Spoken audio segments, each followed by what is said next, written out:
Hi guys, Greg at Best Choice Trailers. Today I'm going to take a walk around a Big Tex 14GX. This is a 7 by 14 foot, 14,000 pound. It's actually going to be rated to 15.9. They're going to count 1,900 pounds of pin weight via tongue. Reality, if you get scaled, it's actually going to be a little bit more net, so that's a conservative weight. That's going to give you a net payload of about 11,260. This unit's going to weigh in about 4,600 or so odd pounds. It is also available in a 16-foot length, and then there's a handful of other axle ratings. You can get these in tandem 8s, super single 10s, etc. But this unit right here is going to be one of your most common ones in the market. 7 by 14, super handy size. Guys with 3/4 tons can generally pull these fairly easily depending on what's going into bed. You throw your heavier stone and aggregate in. Certainly a big truck is nice, but for your normal stuff, a 3/4 ton truck would be nice for something like this. So most everything you see here is standard equipment. So let's take a walk around the trailer. We'll show you all the features. So this trailer is going to have a pretty typical 2 5/16 inch ball coupler. It's in the closed latch position now. That would be open. If you've never had a gooseneck, these are spring latch, so it will spring closed and then you can latch it from there. There are different height settings. This is fully collapsed, so you've got 4 more pin settings. Most are going to be right here, fully collapsed, ideal for most every truck unless you've got maybe a lift or similar. Trailer's equipped with a cold weather wiring harness, which is why it's blue. It's rated to stay flexible down to -65 degrees. Another nice feature, they've got the color codes written on the end of the plug, which is not normal. We don't see much of that. I've seen it a little bit, but not much from OEMs. This also has a zip breakaway cable, so instead of your standard, these are nice because they can spring back in place. You can get them as an aftermarket accessory. You don't generally see these from manufacturers, so nice setup there. If you're not familiar with the breakaway cable, in the event you come disconnected, that'll pull out and it's going to basically put a short in your system. It's going to lock your brakes up via the deep cycle marine battery on board. And if left unplugged for an extended period, it will burn your brake lines up. So we don't encourage you to use it for any sort of parking brake or similar. So that is your breakaway switch. Safety chains with holders. You've got your 10-inch I-beam neck with your neck gusset, front toolbox, dual jacks. You've got vertical to horizontal doubler or neck gusset, same from the vertical to the horizontal. It's got a side step, which also has your sealed beam LED light. Tarp kit, standard equipment. It's got your bearing block with a Zert on it for serviceability. Handle on these, you can spring out. Also has a sail bar. A lot of dump trailers in the industry might have a tarp now. A lot still don't have a sail bar, which is nice. Pick that up with one hand, walk it to the back. There's a set of candy canes or J-hooks back here that it would hook into. Keeps your tarp nice and straight, super easy for deployment. With the sail bar, you don't have to use as many bungees, which there are J-hooks going down the side to receive bungees from your grommets. So this trailer does have a 5/16 scissor hoist. Standard equipment, nice, super easy latch system. Like it, see all kinds of other things, but super easy to use. 110-volt charger, standard equipment. Deep cycle marine battery in a separate battery box is nice. This unit, as mentioned, is power up, power down.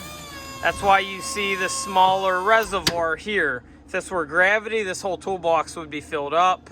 Notice it's got drainage holes if you get fluid or water or whatever inside. One thing I want to point out, on your newer style pumps, you're seeing this more and more. This is a gravity down, so this is power up, power down. But that brass cap basically is going to act as a bypass. So basically, instead of, if you're power up, power down, and it doesn't have the battery left to power, instead of basically acting as gravity, open up the one coil, and instead of circulating, it's going to dump it. It's going to dump your fluid out the overflow cap. This is a bypass. It's pretty cool. It's going to open up both sides so that you can bypass fluid. If you watch, I'm going to turn it counterclockwise. It's going to go ahead and drop the bed. It opened up both coils so that you don't have fluid shooting out the top, as has been the case for years with dumps whenever you have a bad battery. So a lot of these are going to have an ISO 32 fluid. I'll point out this one actually has transmission fluid. If you ever see a reddish film, I'm almost wondering if somebody got on this one the wrong sticker, because that looks like an ISO 32 non-foaming traditional hydraulic fluid. Your tranny fluid generally would be a red. So I think somebody got the wrong sticker on this, but make sure you use like fluids. You don't want to mix and match. So if it's got the clear, generally it's an ISO 32 non-foaming. If it's got a red, generally it's going to be an automatic transmission fluid. Generally in our industry, we see a lot more of the ISO 32. So this does have some stake pockets going around the trailer for extendable sides. Notice right below the stake pockets, you've got your reinforcement ribs, which is nice. This has an 8-inch, 13 foot-pound main beam. Generally see either an 8-inch 10 foot-pound or an 8-inch 13, one of the two. As mentioned, you've got your J-hooks for receiving your tarp grommets. This has a double broke fender. Notice it's tread plate. 2 brakes instead of 1. It's just going to give you a little additional strength. Sometimes on your more economical stuff, you'll just see a single broke. This does have a Dexter brand axle with the newer style Never Adjust brakes. Never Adjust would be similar to your automobile, where they are going to self-tension to the correct tolerance. Minimal maintenance required throughout the life of the brake assembly. It's also got the Dexter Easy Lube hubs. Sometimes you can get these with your finger on a nice warm day. It's a little colder out today in Pennsylvania. Got to work a little harder here. But behind that cap, there is a grease zert, and that is your Easy Lube hubs. You just basically find the zert, clean it off. Generally, we would clean what would be old grease off there so you can see what you're working with. And as soon as you see new grease come out, basically grease is going to go through the outer bearing, through the inner bearing, out the inner, out the outer, and then you would stop with your greasing. If you continue after that, you're going to push out your inner axle seal and have some extra work to do, and not going to help you stop any better. This has 9/16 studs as well. Generally you see 1/2 inch, which also means you've got 7/8 studs. So if you're going to torque your wheels, which they recommend after 20 to 50 miles, you're going to need a 7/8. 235/80 R16. It's a load range E tire assembly. It's a 10-ply. These currently have a good ride on. It's a black mod wheel, 6 on 5.5 lug pattern. Takes 80 pound of air. One of the little things I see here that I like, it's got a metal valve stem instead of your plastic. Standard equipment, slipper spring suspension. If you're not familiar, in the center, that rocker is just a little heavier than would be on your 10K and 7K GVW eye-to-eye suspension. It's more of a, I don't want to say lifetime suspension, because that depends on the user, but a lot of trailers, the original suspension would hold up just fine with that slipper spring. It's nice here where the tube goes across and ties together the back of your I-beams. It's nice, puts that marker light out where you can see it. But there's also skateboarder tape, or I'm not sure what the official name is, a grip tape for a side step to the rear, which is nice. A lot of manufacturers will give you prep for a rear jack stand. This actually comes with the rear jack stand. So you pull the pin, let it get down to the bottom. When you're loading heavier equipment, those jack stands definitely would come in handy. You've got a spreader chain set up, so you can basically barn door and pull it to the side here. That J-hook would go to this, or you can spread. And if you spread stone, you would simply set your gauge where you want it, and you've got a handle there you would release, and that will allow the stone or aggregate or whatnot to spread. Got zerts on your door hinges. It's got a traditional cam bar lock for the latch setup.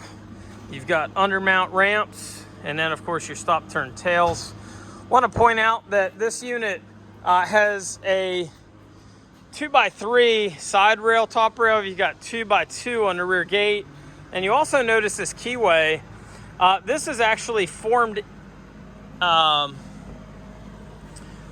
into the rear of that gate, which makes it nice, gives you some extra strength. in the rear gate setup. If you do want to build sides up, these caps pull out and you can go ahead and build your sides up on all 4 sides. So this does have your scissor hoist lift mechanism. We also stock this with the telescopic hoist as well. Shown here is the 14-foot. We also carry this in a 16-foot. So this trailer is going to weigh in 15.9 minus the 11,260, so it's going to weigh in about 4,600 odd pounds.